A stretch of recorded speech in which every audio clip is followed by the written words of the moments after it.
Rabbi salli alaihi wasallim. Sallallahu rabbuna ala nuril mubin Ahmad al-Mustafa sayyidil mursalin wa ala alihi wa sahbihi ajma'in walhamdulillahi rabbil alamin. Kalamun qadimul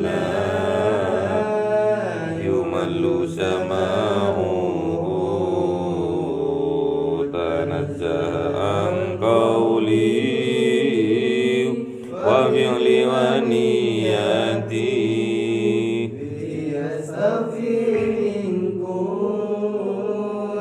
لداء ونوره دليل لقلبي عند جلي فيا ربي متعني بسر حروفي ونور به وقلبي ومقلتي وهب لي به فتحا وعلما وحكمة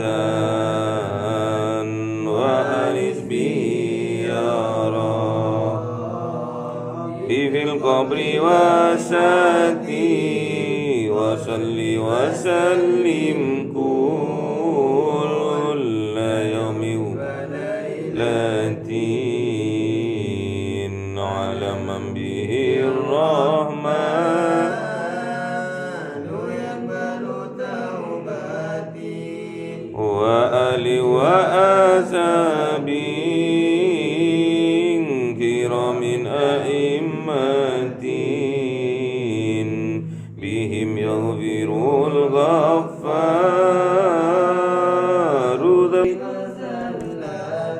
أعوذ بالله من الشيطان الرجيم. بسم الله الرحمن الرحيم. Biasa mau hatam At-Takatsur 482. أعوذ بالله من الشيطان الرجيم. بسم الله الرحمن الرحيم.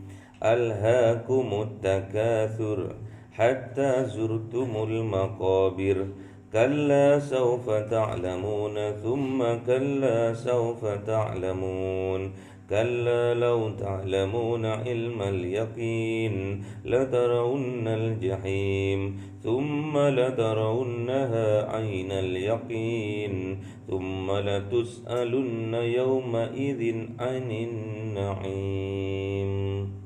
Alhaakumut takatsur. Tentang apa ini? Orang ya? Orang yang lupa karena terlena oleh keindahan dunia. Hatta zurtumul maqabir, sampai mereka itu tidak sadar kalau sudah ada di dalam kubur. Jadi besok kita gitu deh. Misalkan kita cinta suatu hal, misalkan cinta berdagang misalkan, sampai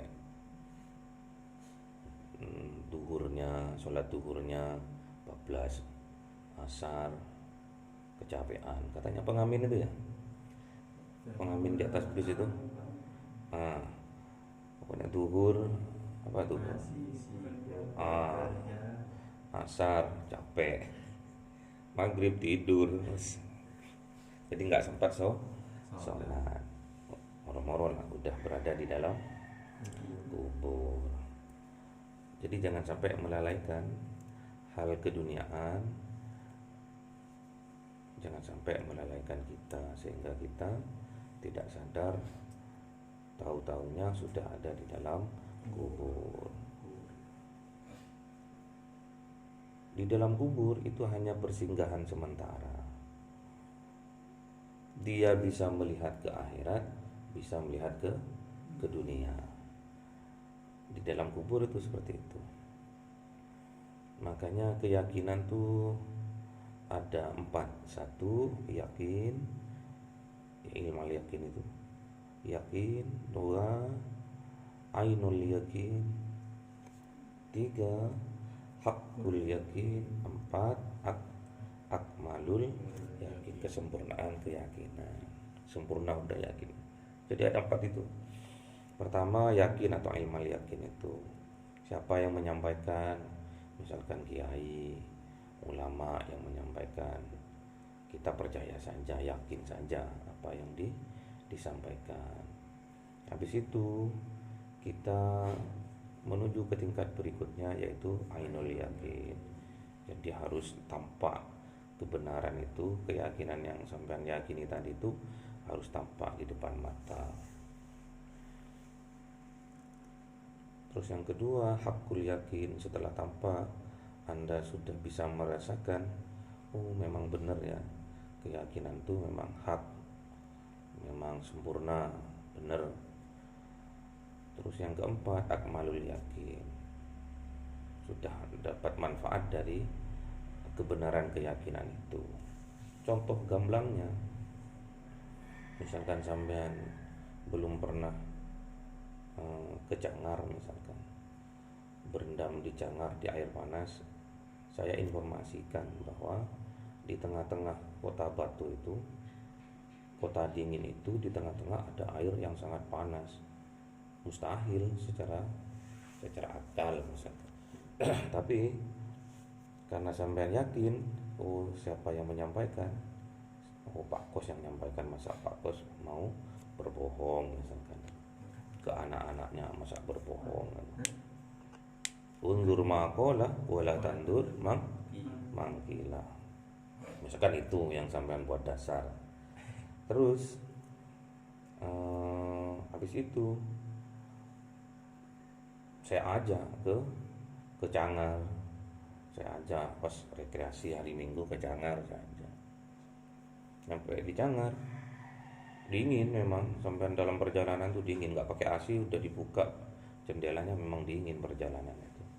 Nyampe di Cangar, lihat air mengeluarkan asap, berarti sampean yakin sudah bahwa air itu betul-betul panas. Ya itu belum tampak itunya, apanya namanya itu, asapnya wis ngepul, berarti memang betul-betul panas air ini. Tampak, udah tambah keyakinannya sampean tuh karena tampak di pelupuk mata. Habis itu tatkala sampean berendam mulai dari kaki, iya ya, betul-betul panas air ini misalnya. Itu sampean sudah membenarkan, menghaki sudah, hak benar ya. Berarti informasi mulai tadi, informasi yang sampean terima, sampean yakini, sampean buktikan dengan mata, sampean buktikan dengan kebenaran dari seluruh tubuh sampean. Yang terakhir, setelah sampean nyemplung berendam sekitar 15 menit, 10 menit, reaksi sudah dari tubuh. Misalkan kalau sampean kena asam urat, kakinya sampean tuh seolah-olah ada ikannya geringging kakinya sampean tuh, jadi cedit, ada yang nusuk-nusuk kayaknya seperti itu. Kalau sampean nggak makan, berendam lebih dari 10 menit, sampean akan geliam. Makanya sebelum nyemplung harus makan dulu. Kan semaput, banyak yang semaput di situ karena terlalu lama berendam. Habis dari berendam, sampean sudah menghaki, sudah membenarkan keyakinannya sampean tuh, sampean pulang, ternyata dirasakan sehari 2 hari, oh iya ya, aku kemarin yang kena asam urat sekarang sudah sembuh, kemarin yang kena gatal-gatal ternyata sembuh. Itu namanya akmalul yakin, sempurna udah keyakinannya sampean itu. Nah, kesempurnaan keyakinan ini yang dijawab, yang dipanggil sama Allah. Misalkan suruh puasa, ya ayyuhal ladzina amanu kutiba alaikumus syiyam. Amanu di sini, yakin di sini itu yang sudah mencapai akmalul yakin, kesempurnaan keyakinan, kesempurnaan keimanan itu. Iman itu kan yakin, iman kepada Allah. Itu yang yakin dengan adanya Allah. Kalau sudah sempurna keyakinannya sampean, baru sampean akan dipanggil sama Allah.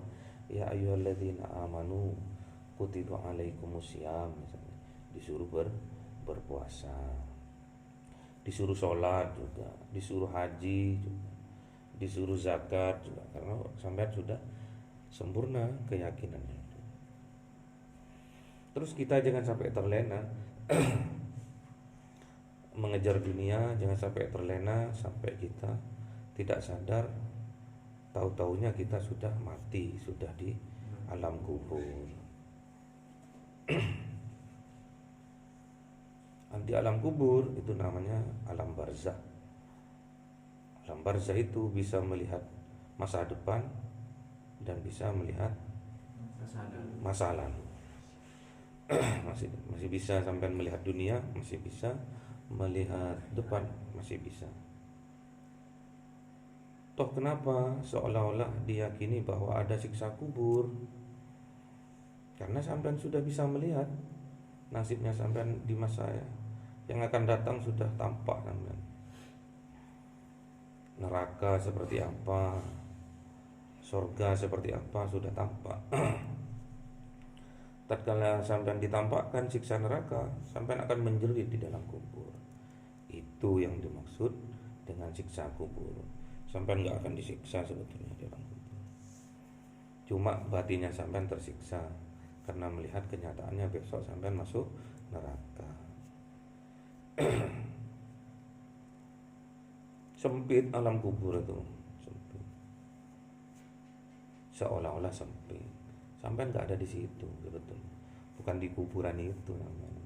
Itu jasadnya sampean yang di situ. Jasad akan kembali. Kalau dari tanah akan kembali ke tanah, dari air kembali ke air, udara kembali ke udara, api akan kembali ke api. Makanya kalau orang meninggal itu sebelum dimandikan tuh pasti badannya itu anget. Sampean meninggal secara normal ya, normal, bukan meninggal di dalam peti sejuk atau dalam kulkas.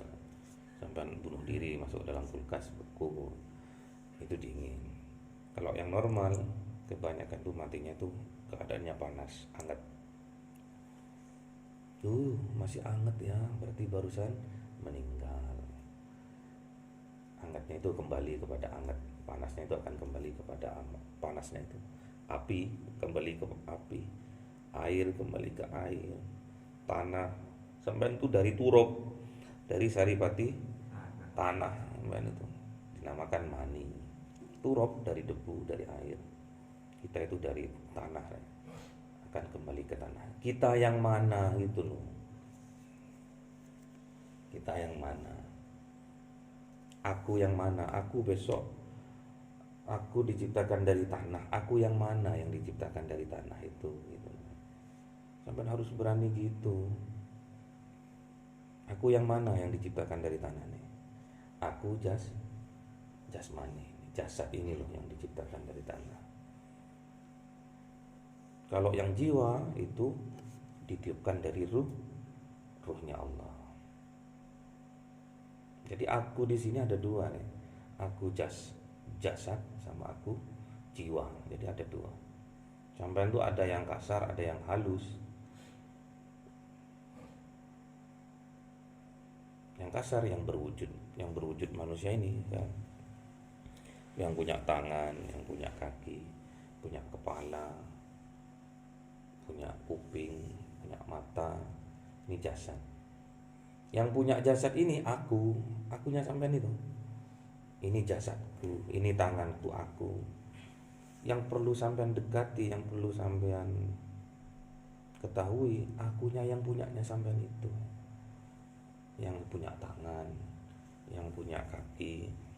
Ini kan kakiku, kaki kakiku, tanganku. Lah, aku yang dimaksud itu yang harus sampean kenali, karena itu yang sejatinya sampean. Sejatinya sampean aku yang itu. Ini hanya sebatas jasadnya sampean, kendaraannya sampean untuk beribadah. Kalau nggak ada jasad ini, gugur kewajiban saya sampean untuk beribadah. Ingkoto amaluhu, sudah nggak bisa, udah beramal sudah nggak bisa. Ini mumpung ada jasad ini, mumpung kita masih hidup, mumpung masih ada aku yang bersemayam di jasad ini, ya kita maksimalkan, rawat, jangan sampai sakit-sakitan, jangan sampai terlalu gemuk, olahraga, obesitas 36 kilo obesitas. Dijaga biar nggak sakit-sakitan, karena di dalam tubuh yang sehat terdapat jiwa yang kuat. Jadi mencerminkan situ. Jadi kalau sampai jiwanya kuat, pasti tubuhnya sehat. Sudah pasti, sudah itu. Makanya semua penyakit itu tergantung dari jiwanya sampean. Kalau jiwanya sampean labil, berdampak sama jasad. Sampean misalkan putus cinta, nggak akan sampean enak makan, sudah jasadnya terkena imbas.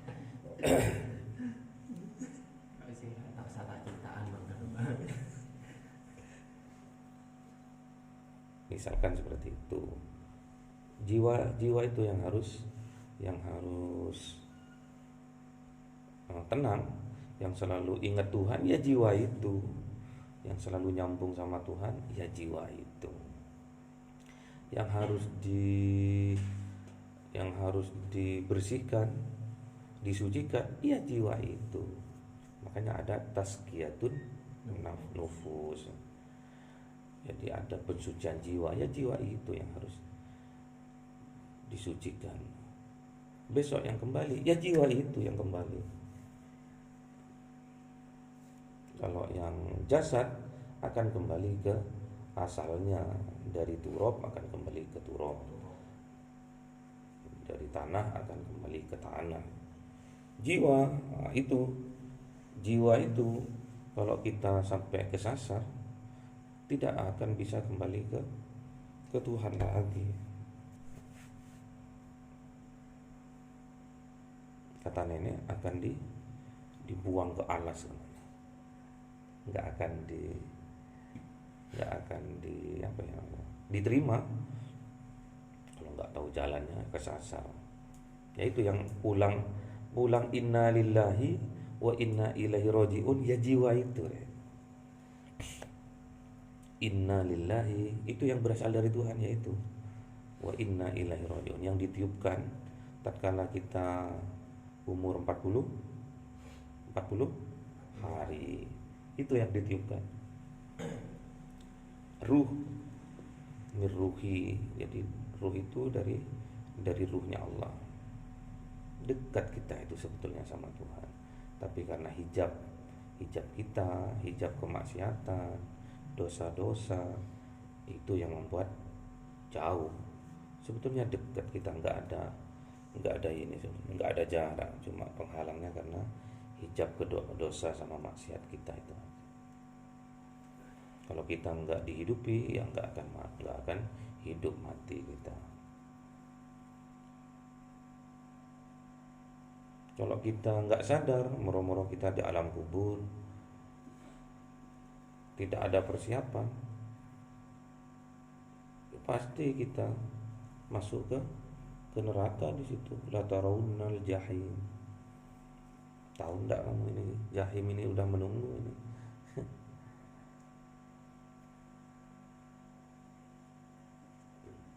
Jadi maksimalkan mumpung kita masih dihidupi, mumpung kita masih diberi keimanan sama Tuhan itu. Enggak usah kita ini alasan-alasan itu, alasan A, alasan B, wis polkan. Dan yang menikmati manisnya iman nanti sampean sendiri. manisnya usahanya sampean dalam beribadah sampean sendiri. Yang menikmati itu sampean sendiri dulu, baru orang lain. Kalau ada lebihnya, misalkan rezeki, yang menikmati rezeki itu sampean dulu, baru orang lain kalau ada lebihnya. Makanya nikmat itu banyak. Nikmat iman, nikmat sehat, banyak nikmat itu. Tapi yang sangat-sangat sering kita lupakan, nikmat yang nomor satu, nomor wahid adalah nikmat hidup. Nikmat hidup ini kita terlena kadang, kita dikasih hidup, dibuat hal yang tidak berguna, sia-sia gitu. Atau bahkan terlalu cinta sama dunia. Makanya di Al-Baqarah di Al-Baqarah 200 di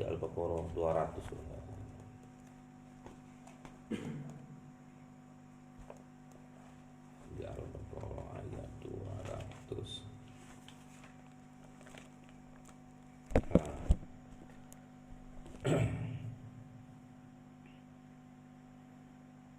Fa idza qadaytum manasikakum fadhkurullah ka dzikrikum aba'akum aw asadda dzikra. Fa minan nasi may yaqulu, maka sebagian manusia akan berdoa kepada Tuhannya, Rabbana atina fid dunya toh. Enggak ada. Hanya Allah yang bilang seperti itu. Maka ada sebagian manusia itu berdoa kepadaku, Rabbana atina fid dunya, minta dunia tok.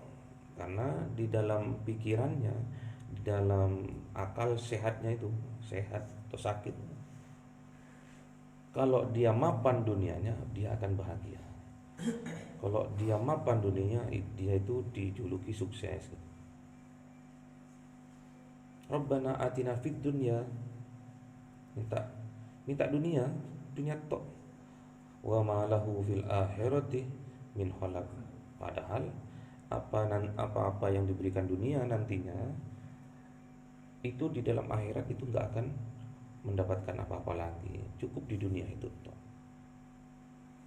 Terus dilanjutkan sama Allah, wa minhum, dan sebagian lainnya mayyaqulu, mereka itu berdoa, manusia itu berdoa, Rabbana atina fid dunya hasanah wa fil akhirati hasanah wa qina adzabannar. Jadi berdoa fid dunya hasanah. Hasanah fid dunyanya itu, di dunianya dia minta hasanah. Akhirat juga minta hasanah, dan minta juga wa qina adzabannar. Kalau yang pertama berdoa Rabbana atina fid dunya, enggak ada lagi itu. Jadi yang mereka sangka-sangka kaitannya dengan at-takasur tadi itu, yang mereka lalai sehingga melupakan akhirat karena menyangka bahwa kalau mapan dunianya mereka akan bahagia, kalau mapan dunianya mereka itu sukses gitu loh, kaitannya dengan at-takasur tadi. Padahal mereka itu tertipu, banyak yang tertipu oleh dunia. Padahal dunia hanya kata morgana. Wa mal hayatad dunya illa mata'ul ghurur. Hanya tipu daya, enggak ada lainnya. Makanya jangan sampai kita terlena melupakan ibadah nomor satu ya. Jangan melupakan Tuhan. Tuhan kita harus nomor satukan. Tuhan itu harus kita nomor satukan agar kita juga dinomor satukan oleh Tuhan. Allah kita prioritaskan sehingga kita nanti juga diprioritaskan oleh Allah gitu. Dikit-dikit Allah dah nomor satu tuh Allah. Sampai punya hajat Allah sudah. Sampai mau berangkat kerja Allah dulu. Sholat dulu. Sholat sunnah, apalagi fardu. Misalkan jam 1 kerjanya, fardunya berjamaah kalau bisa. Yang sekiranya tidak mengganggu ke aktivitas sampai. Rugi kita tatkala kita bekerja, berangkat kerja moro-moro tengah jalan, rapi kita pakai sepatu, pakai kaos kaki, berjas, kita tengah jalan kecelakaan mati. Rugi. Itu terjadi di depan mata saya tuh tatkala saya itu ke Surabaya dulu, di Cito ya, Cito itu ya, Cito Mall itu. Sebelum itu keluar dari tol ya itu, terus mau masuk ke Cito situ, ada sepeda motor, ada tergandeng masuk, enak aja sepeda motor masuk ke ban, terus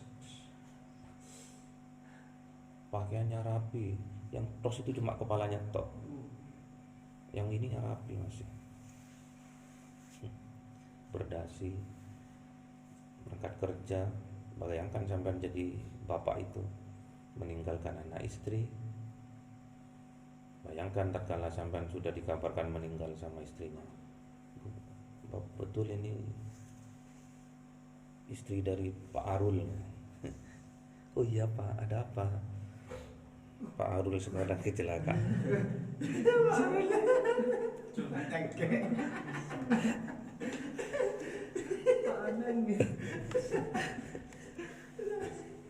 Oh, Pak Jun ya.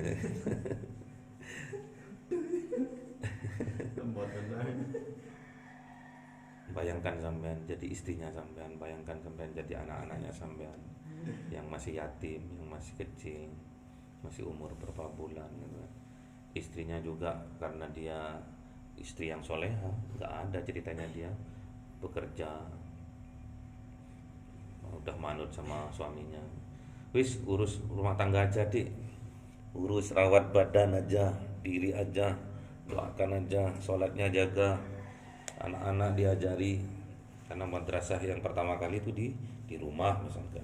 Wis sampai nggak usah kerja ya wis, dan tok ae wis, aerobik ngono lho, sepah ngono lho, jamu-jamu rawat badan, misal rawat anak, aku tak kerja aja, ternyata berangkat kerja mati. Kira-kira kita kan masih hidup, sampean pamit anaknya sampean 3 atau 4 atau 5 lah, 5 masih kecil-kecil, umur 1 tahun, umur 3 tahun, 5 tahun, 2 tahun mana sampean? Buat anak istrinya sing mana ya.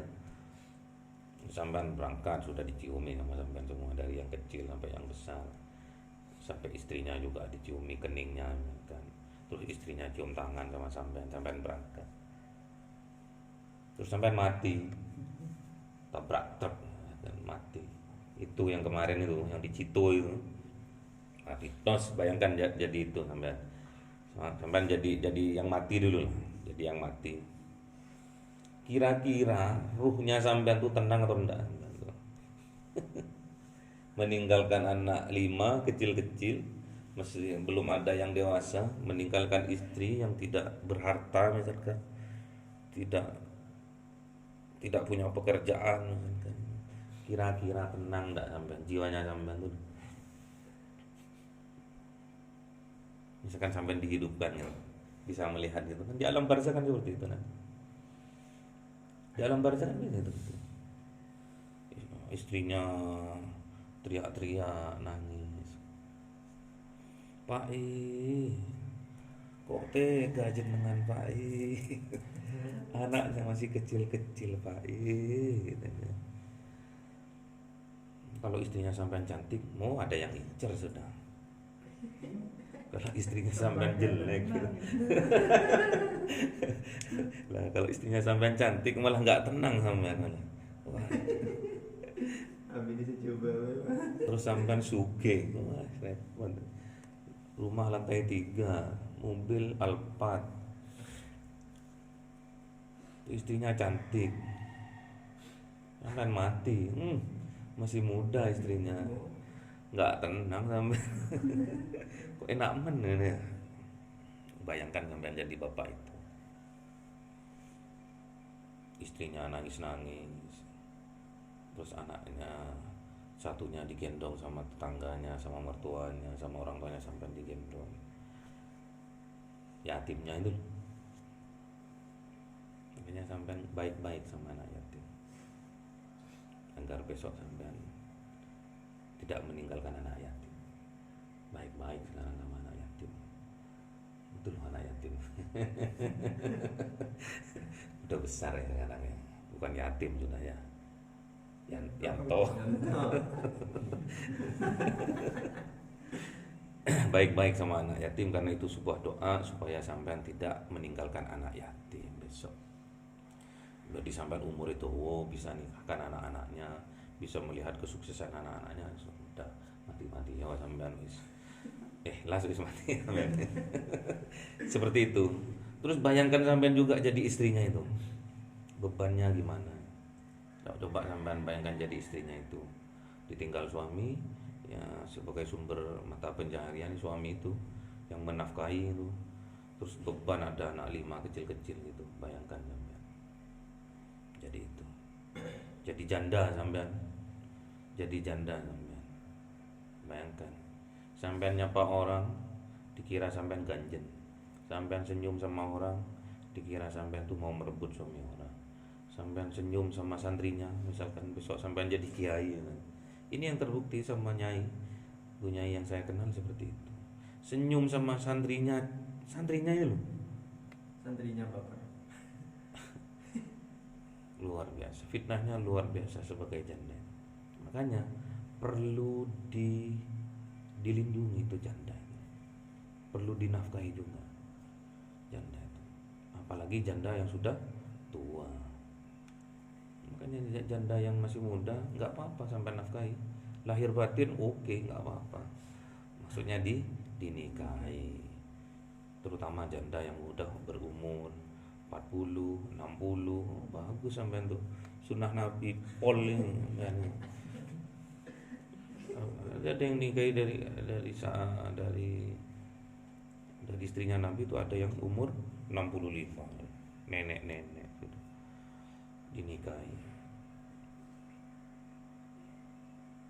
Dinikahi tok berarti nggak dikawini kalau udah tua, udah menopause.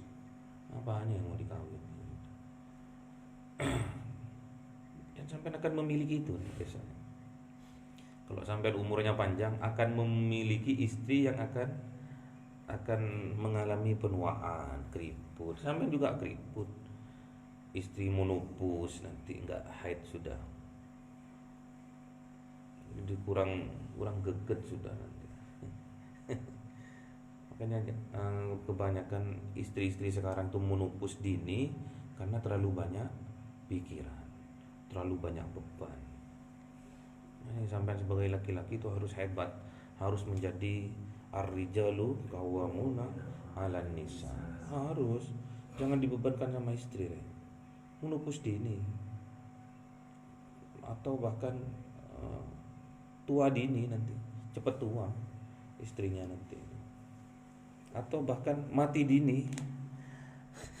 cepat mati nanti istrinya. Jadi sampean harus gagah sebagai laki-laki itu. Harus ikrar sampean itu. Baiti jannati,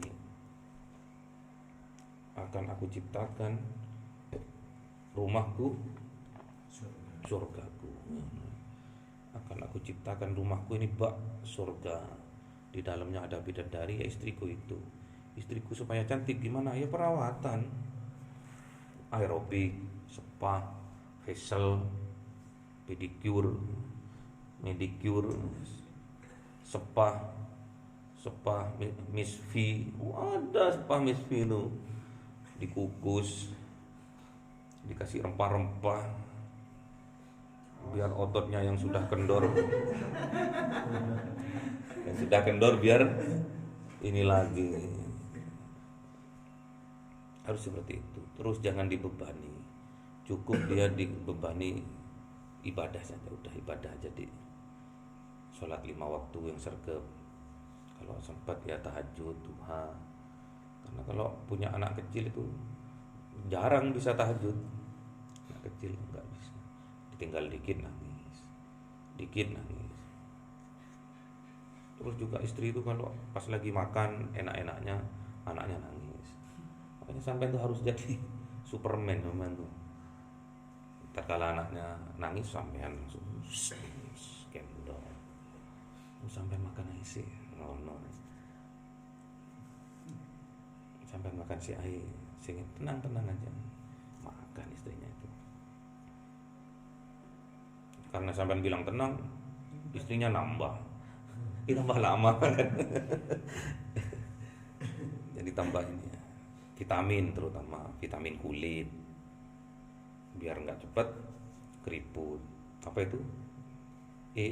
Natur E atau skin apa itu? Saya nggak tahu, cuma sekilas aja saya baca itu. Skincare ya. Pokoknya gitu lah. Intinya jangan sampai kita lalai terhadap ibadah, itu nomor satu. Jangan sampai kita menomorduakan Tuhan. Kita harus nomor satukan Tuhan, sehingga kita sama Tuhan juga di nomor satukan. Terus yang kedua, Bismillahirrahmanirrahim. Wal as innal insana lafi husrin illal ladzina amanu wa amilus solihati wa tawasaw bil haqq wa tawasaw bis sabr. Wal as, demi waktu. Maksudnya sumpah demi waktu ini maksudnya penting waktu itu loh. Jangan kamu sia-siakan, kata Allah seperti itu. Innal insana lafi husrin, sesungguhnya manusia itu dalam keadaan merugi. Illal ladzina amanu, kecuali orang yang beriman. Kalau orang beriman pasti amilus soleh, pasti sudah itu. Kalau ada keyakinan di dalam hati pasti ada tindakan. Makanya iman kemarin gimana? Wa tasdiqan bi qalbi wa takriron bil lisan wal amalati bil arkan. Jadi satu yang dinamakan iman itu diyakini di dalam hati, diikrarkan melalui lisan, dan diamalkan melalui perbuatan atau tindakan itu. Pasti itu loh. Kalau iman tadi udah, iman yang 4 tadi itu, keyakinan yang 4 itu yang dinamakan iman. Sampai mencapai akmalul yakin itu yang dinamakan iman. Kalau sudah iman akan amilus soleh. Gak akan orang iman itu kelakuannya itu bejat, gak ada. Kalau iman pasti kelakuannya soleh. Mengajak ke iman, ayo kita tingkatkan iman, kita tingkatkan takwa, tapi kelakuannya bejat, bukan itu. Iman pasti soleh sudah.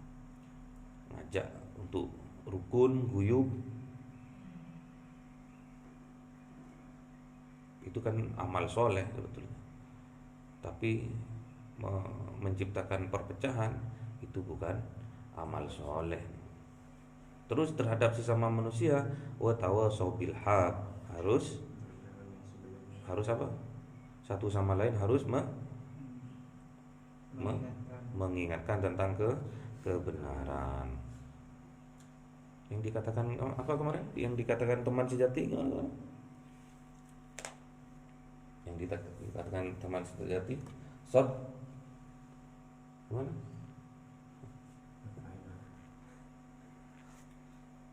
Sodakoka? Yang ada sodakoka.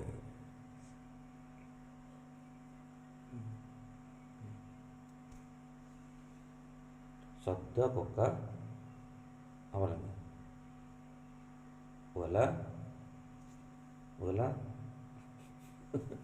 Wala sod nggak tahu. Sodakoka ya. Sodakoka nggak ada tasdidnya nomor 1. Wala sodakoka. Pertama sodakoka yang selalu memberi nasihat tentang kebenaran itu namanya sodakoka. Yang kedua wala sodakoka, tidak selalu membenarkan apa yang sampean lakukan, yang sampean ucapkan, yang sampean inginkan selalu dibenarkan. Aku tadi tak gembosin bannya Mas Mas Friendly sama aku biar kapok dia. Misalkan gitu Mas Arul misalkan sentimen sama Mas Friendly. Mas Friendly mau berangkat kerja digembosin bannya biar kapok. Dia kemarin apa misalkan mendolimi aku misalkan gitu. Terus ngomong sama Mas Agus, kapok itu Mas Friendly itu, ntar jalan dia ke bengkel dulu itu, lambat dia ke kantor. Kenapa? Tak gembosin. Betul. Itu bukan teman sejati, itu bukan membetulkan apa yang sampean, semua yang sampean lakukan itu bukan teman sejati, apalagi hal yang jelek gitu. Paham ya maksudnya? Paham. Terus misalkan siapa yang misalkan ada temannya sampean jahat misalkan air minumnya dikasih obat pencuci perut misalkan. Terus cerita ke Mas Anggit, Git, itu galonnya Mas Anang tak kasih pencuci perut. Kenapa? Biar kapok. Kemarin aku misalkan dibully misalkan gitu. Terus Mas Anggit bilang cocok ya. itu bukan teman sejati, itu bukan. Teman sejati itu membenarkan apabila temannya salah, meluruskan apabila temannya itu bengkok. Misalkan ada apa? Ada kotoran di matanya, sampaikan aja. Duh, nggak enak ya aku nanti. Tak sampaikan nanti tersinggung. Biar orang lain aja yang menyampaikan. Sampai jalan berdua sama Mas Arul sama Mas Fendi. Misalkan Mas Fendi ada kotorannya segini. Misal kan ditertawain sama orang, malah orang lain yang menegurnya nantinya kan gitu. Mending kita sampaikan aja, nggak boleh, jangan, itu kotorannya dulu besar, sampai nggak cuci muka, sampai sampaikan aja. Pasti yang ini nggak akan tersinggung, pasti akan berterima kasih. Nggak usah suudzon duluan, husnudzon aja sama teman itu. Kalau kita temannya baik, nanti magnetnya juga akan menarik yang baik-baik. Kalau kita kotor, temannya juga jelek. Kita jelek, nanti temannya juga jelek. Ada magnet, katanya dokter Andi itu ada magnet apa namanya gitu. Di dalam kedokteran itu seperti itu. Gak usah jauh-jauh, tatkala kita di atas bis misalkan, di atas bus, di angkutan umum, kita duduk, terus ada orang duduk di sebelah kita misalkan, pasti ada magnet, entah orang itu plus atau negatif, pasti ada magnet ke kita. Kalau magnetnya sama enak, Bapak mau kemana? Ya kalau bapak, kalau cewek, Mbak mau kemana? Ya, lain kalau magnetnya jelek misalkan, udah nggak enak kita. Bahkan kita itu seolah-olah mau berdiri aja, mau cari tempat duduk yang lain seperti itu. Itu nggak kenal itu, nggak kenal, tapi karena jiwa kita punya magnet, entah magnet negatif atau positif, itu akan terasa nanti. Dan saya juga bisa membuktikan, misalkan sampai di mana, baru pertama ketemu sama orang gitu kan gitu, moro-moro nggak enak duduk berdekatan, itu ada magnet, berarti nggak sama antara magnet sampean sama dia, atau dia yang magnetnya baik, sampean yang negatif, atau sebaliknya, kita yang positif dia negatif misalnya. Kalau sama-sama positifnya enak ya gitu ya. Semoga bermanfaat ya. Allahumma arhamna bil Qur'an